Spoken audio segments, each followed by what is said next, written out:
Good evening. Welcome to Live United.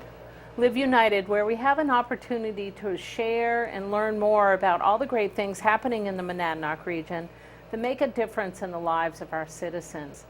And we have been doing a series of Your Money, Your Goals, and sharing that with you along with Sean Ballard. Sean joins me today again to bring that educational series to a close.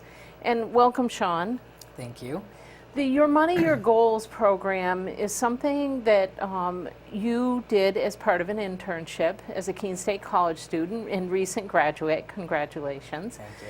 And soon to head off to grad school, which is very, very exciting. So appreciate having you here, Sean, to share this important information, because really understanding how to be financially empowered and feeling like you have control over your own money is so important. Rather than really feeling like other people are telling you how to use your money or what to do with your money. So Right. this is a little bit different series. And today you're going to talk about understanding credit reports, doing a credit check, and how to do that.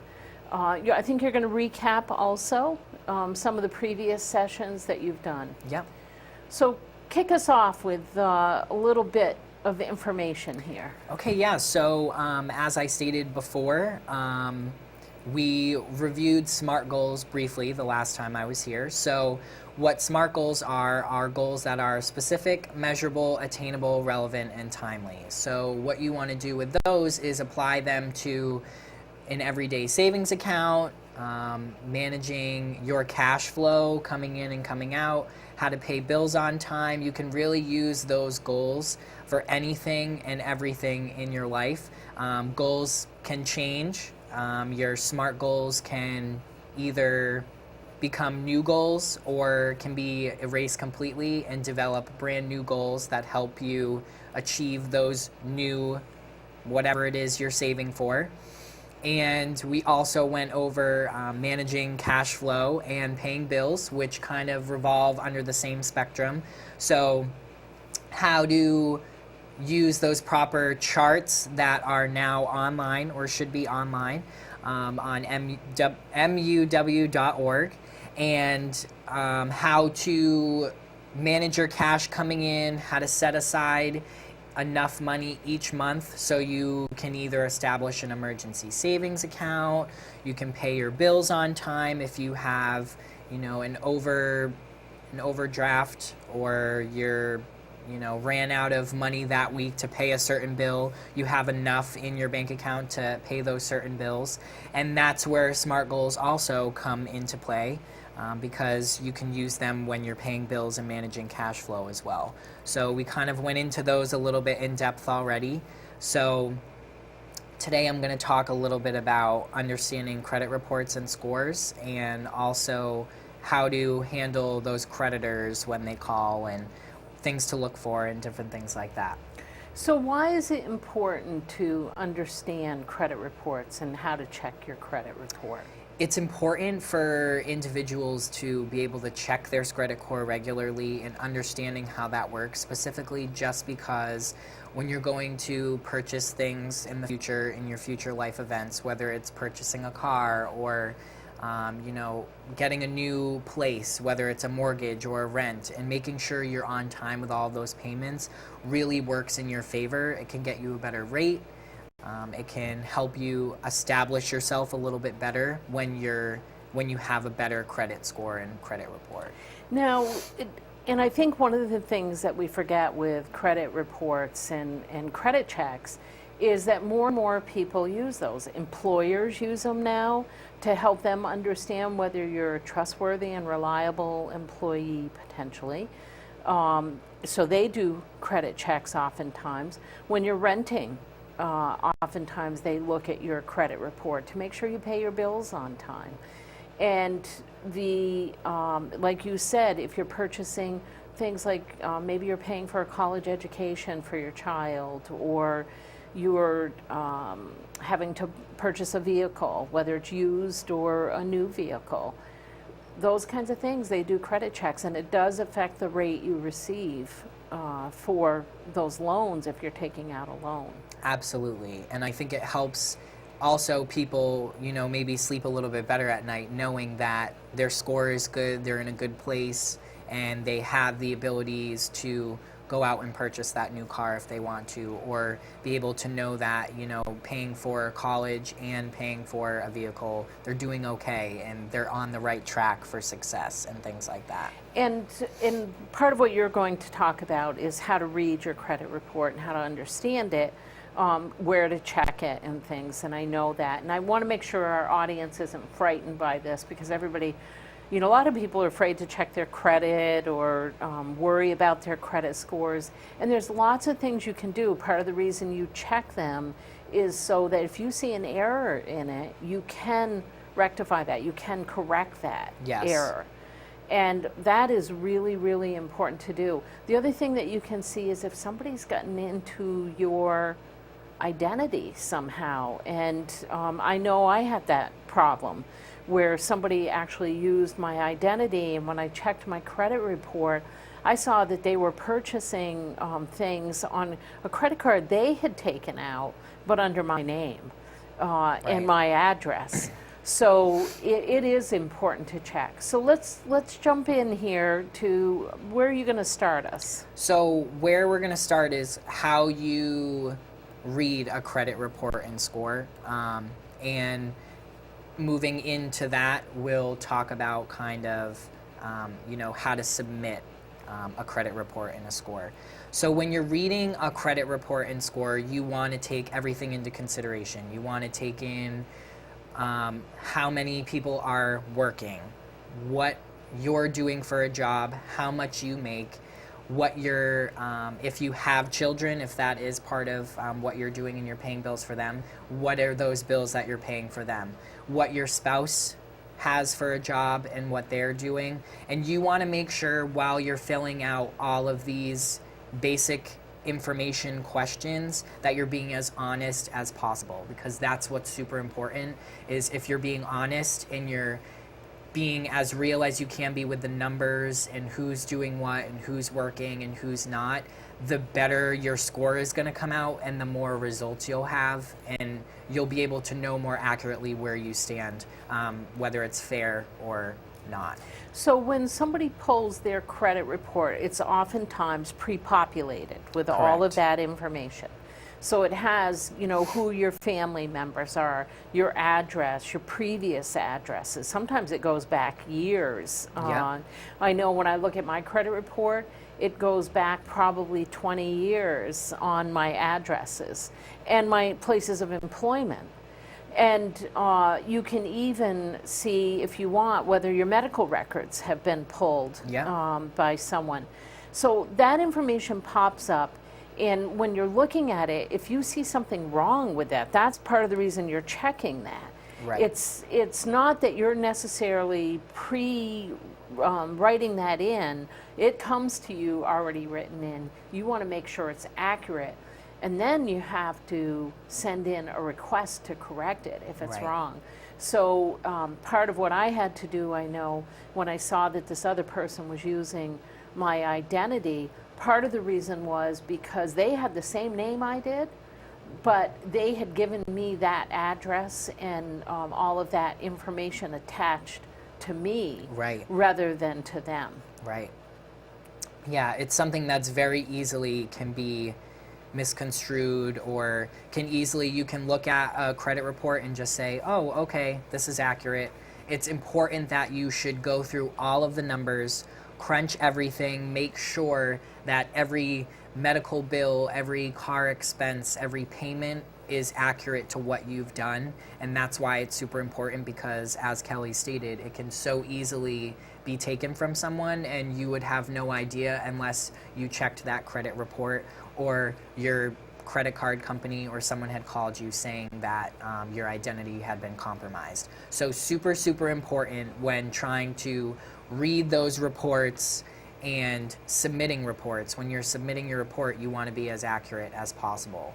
So when you're submitting them, after you submit them, or if you have already submitted them previously and you pull it up to read it, that's when you also have to make sure the same thing that I just stated. So your address and everything is correct wherever you live, or your place of residency, your spouse, if you have one, what their job is, children, expenses, car payments, all of those specific things. Those are things that you want to make sure that you're reading and are up to date. Some of the places or some of the websites require a social security number or the last 4 digits of your social security number. So make sure that that lines up as well. And also make sure some of them you can ask why they need your social security number and it will explain to you why they need it or why they don't. Sometimes it's not a necessity, but other times it is super important that you put that. So again, as Kelly stated, you can get the history of previous addresses, previous workplaces, or medical bills if that's what you need. And as you're reviewing your credit history, I know one of the things you're looking for is to make sure that accounts that are no longer active are actually closed out. Correct. So I had one that was a car payment, and even though it was paid off and showed up as paid off, the account still showed as open. And that affects your credit score. And your credit score then affects the rates that you get, whether you'll even get potentially that loan, maybe Right. for a house or a car or a college education, whatever it may be you're trying to borrow for. And of course, it also allows you to really look at what is my debt ratio here, and am I accumulating so much debt that my credit rating's just going way, way down, and maybe I can't afford to get that new car and have to rethink how I'm using my money. Right, exactly. And that's also something where, you know, the SMART goals come back into play. It's a great, great tool to use because you can use it for everyday things like this. So if you see your credit and you see that there's a lot of debt accumulating or there's a lot of issues where you're not having good credit, you can make a goal, a SMART goal on how you want to better your credit score, whether it's in the next year, in the next 2 years, because a lot of people, a big stereotype is you can't, once you have bad credit, you can never get good credit again. And that's not true necessarily. You can get good credit back. It may take some time, but if you establish some goals and some good standing on how you're going to pay those bills and pay them on time and kind of get yourself out of debt and build your credit back, it's very, very, very helpful.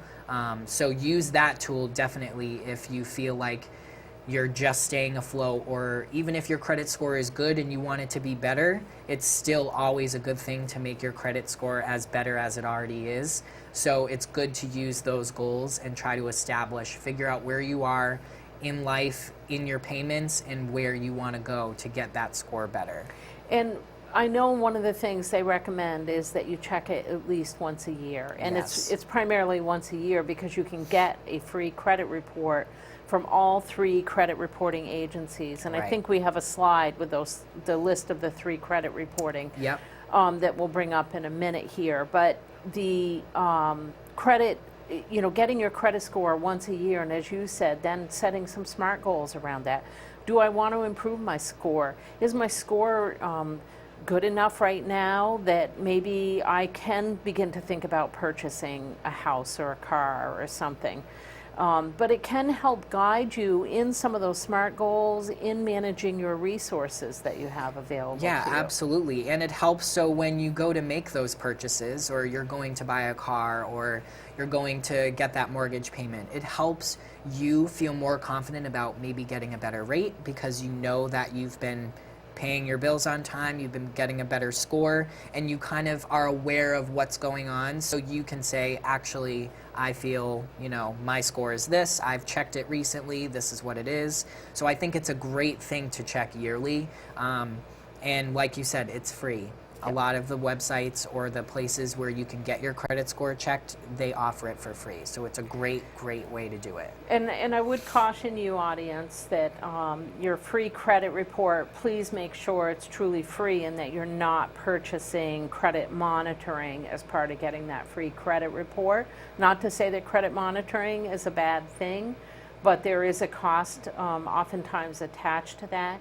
you can access a free credit report once a year, and that's through the TransUnion, Experience, Equifax services. So I think we have a slide with information about those different services.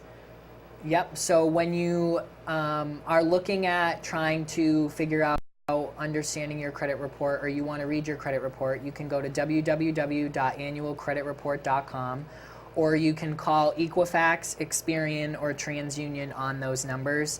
And when I talk about submitting a complaint or a fix to your credit score, we will bring those numbers back up so they have time to write them down. And keep in mind, these will also be up on the website too. So you'll be able to go to www.muw.org, and you'll be able to access this information as well. And that's the United Way website, Correct. Monadnock United Way website.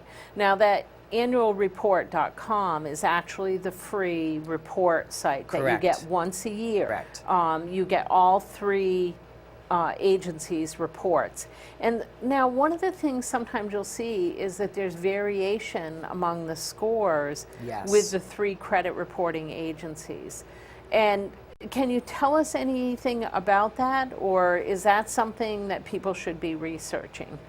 Each of the places that are going to give you a credit score, so Experian, Equifax, and TransUnion, they'll give you a different score because some of their credit scores are based off of different credentials or different criteria, exactly. Yeah. So when you're reading it, one may say good and one may say fair.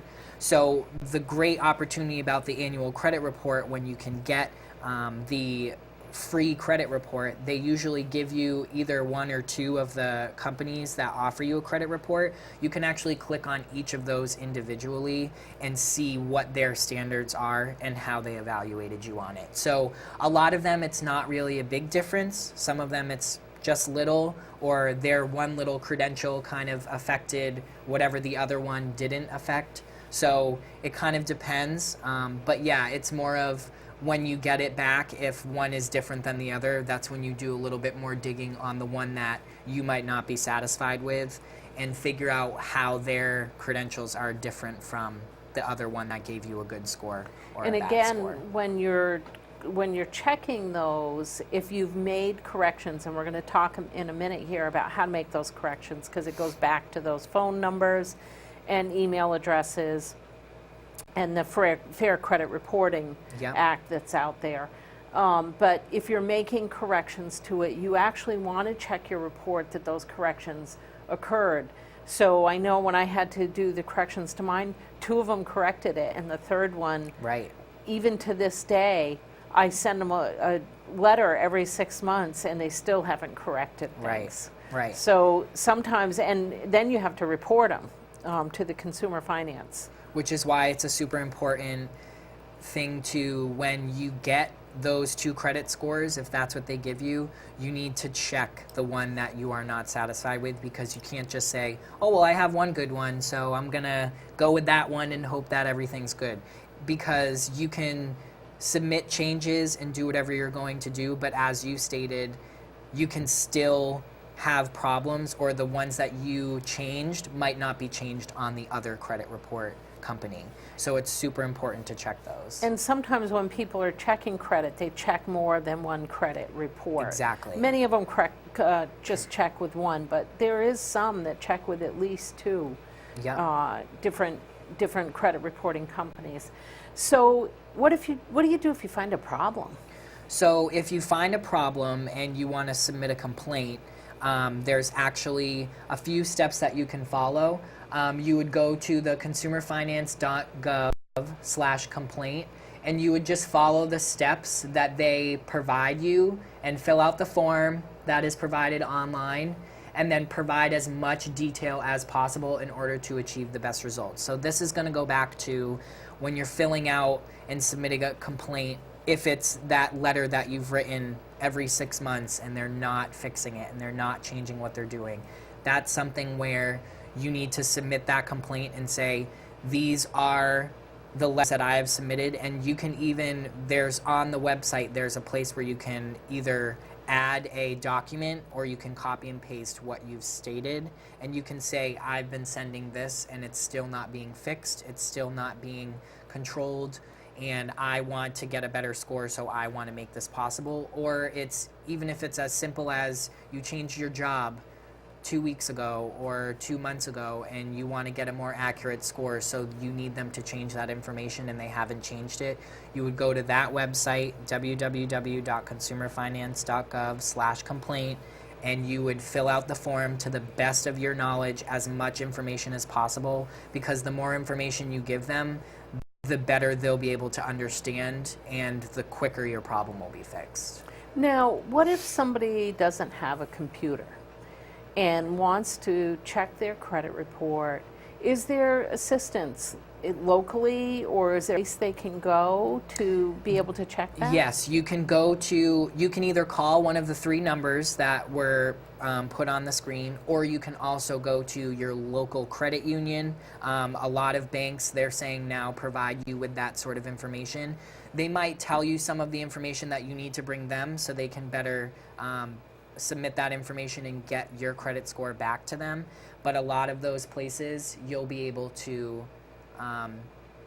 bring them into a credit union and say, you know, I want my credit report, can you please help me with this situation? And a lot of banks actually do that now, or credit unions, if you have that. And I know that places like the library have computers that Yep. people can access. Obviously, this is confidential information. It's Correct. something you don't want the general public seeing. And Yep. so I'm sure a lot of people are uncomfortable seeking out service, whether you go to the city or go to your library to use a computer.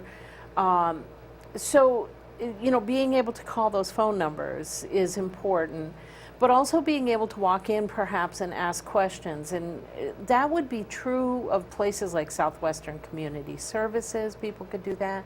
100 Nights Open Doors Resource Center is very helpful, has computers available to people.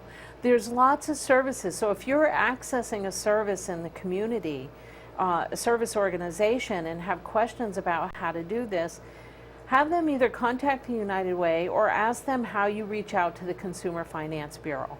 But many of our people have now been trained in the Your Money, Your Goals, and can help you with the SMART goals, the paperwork that's available. People at Monadnock Family Services, Monadnock Center for Violence Prevention, the daycare centers in the area, Southwestern Community Services, River Center over in Peterborough. These have all been trained in this particular program and have these resources available to you. Anything else you want the public to know about credit reports, credit checks, or just Your Money, Your Goals? Yeah, I think the last thing that is important to talk about is privacy, and protecting your privacy and protecting your rights. So there's actually a slide that has some of the things that you should do to protect your privacy and your rights. So you want to check your credit report, obviously, as we've been stating. Limit access to your information and practice online security. So as Kelly stated before, with limit access to your information. If you're going to a public library, or you're going somewhere where you can have access to a computer, even if you're just talking on the phone, you need to make sure that you write everything down. Either whether it's on a piece of paper, your password, all of the information that you wrote down, so you have it in paper form in a document, so when you're done submitting that information, you know that this is what you've stated, and you can actually make sure that when you go off of the computer that you're particularly logged onto, you can take all of that information off so nobody can access that information. So it's really important to log off the computer. Correct. And it's really important to make sure that it says that it's closed. Right, and so shut down. you can't just X out Internet Explorer, Safari, or whatever internet user you're using. It's important to log out, make sure that you're completely logged out. Most of them, when you log out, it'll say thank you for your information, or thank you for choosing us, or whatever. That's when you'll know that you've successfully signed off. And just protecting your online information. So if you have a debit card or a credit card and you do online payments, that's when it's super important to make sure that whatever password they give you, a lot of times now they'll give you a case sensitive password. That's when you want to make sure that you write that down. You make sure, in a lot of places, like my bank account, it'll come up with a picture that is only my picture. So if it comes up with a different picture, I know that it's not my same bank account, and I have to call them, or I have to try to re-log in or sign in again. So it's important to keep all of that information to yourself and keep it on hand. So for anything that happens, whether it's someone trying to take over your identity or someone's trying to steal some of your information, you have access to that information right there. And it's good for when creditors call. If for any reason you get a call from a creditor, you'll know all of the information that you submitted, and you can make sure that you don't talk to them or you don't tell them anything unless they have proper information of what you've submitted. And actually, I think the recommendation, there's two things that people should be aware of. If you are writing this information down, it's important to keep it in a very secure location and Correct. not personally on you. Yes. Because if you lose your wallet and it's in your wallet, or you've stored it on your cell phone and you lose your cell phone, it becomes available to anyone. Correct. So it's extremely important that you keep that information somewhere safe and separate from you. So that's one important piece. The other thing is, you have to be very cautious if you are using phones or computers now, not only to make sure you're logged out, but that particularly with phones, they're saying now, you want to make sure that it doesn't say like my husband or a family member, because if you lose the phone, that person can text a message to them and say, oh, I forgot our number for the ATM, and can you send it to me? Right. And this recently has been occurring, from what I understand, where people may have my husband Joe in there, and unfortunately their wallet's stolen. They get a text message, give out the ID, and they've got the ATM card, and they Yep. can go and withdraw money. So it's really important to make sure that you keep identities very generic. They're recommending, I know, in phones that you just, instead of putting my husband or my mother-in-law, that you put their names and only their first names, Yeah. or just initials. Yep. So you do have to be very cautious now. We've become a very technologically savvy generation, but at the same time, you know, there's some risks involved with that because people have more and more access to your information. Yes, absolutely. And that's also something where if you call to have a conversation, if you don't have a computer and you're choosing to call a creditor, write down, you know, make sure when you call, hello, who am I speaking with? What's your name? Write down their name so you know exactly who you talk to. So if there's a problem that ever happens down the road, you can say, this is who I talked to at this time on this day. And a lot of times within someone's computer system, they can find out who exactly you spoke to and how they can get access to that person. And a lot of the times, if I call someone for a particular reason, whether it's a cell phone carrier or you know, someone that I have access to paying a bill or anything like that, if I ask for their name, usually every time I call, I ask for that same person because it's easier, because you know you're talking to the same person that you talk to, and you know that it's someone who's not out there to take your information or anything like that. So make sure you write all of that information down as well, because that's super, super important as well when you're going through that process. It definitely is, and you want to write down their name and ask them what their ID number is. Correct. Because most people on the other end are assigned an ID number. The other thing that I wanted to say is if someone is calling you asking for personal information like that, you should never give that out over the phone. Never answer that. Nope. Never answer that. Ask them for their phone number so that you can call them back. And you have a right to request that they not call you at work. Yep. You have a right to request that they cease and desist from bothering you via the phone. You have to send a letter in.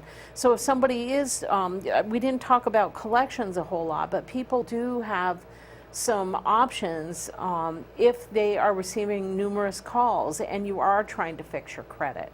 So if you're trying to fix it, you can send a letter to the company and say, you know, I have set up a payment plan. I request that you cease and desist from calling me and sending me regular letters. So you do have that right as a consumer.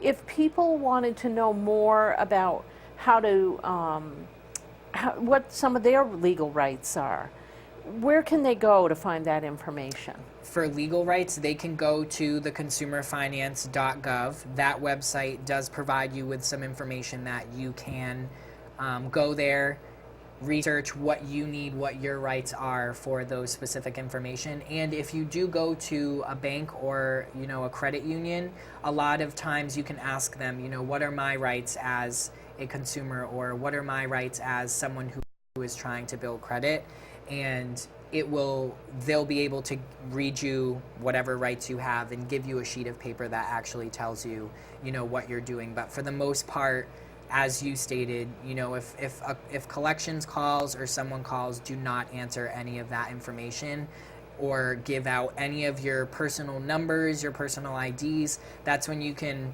either write a letter like you said, or you can call the person that you've been in contact with and say, you know, this person is calling me, what is this about? And then you can kind of go from there and figure out your next steps. But absolutely, you can go to that website, consumerfinance.gov, and you can also go to your local credit union or bank.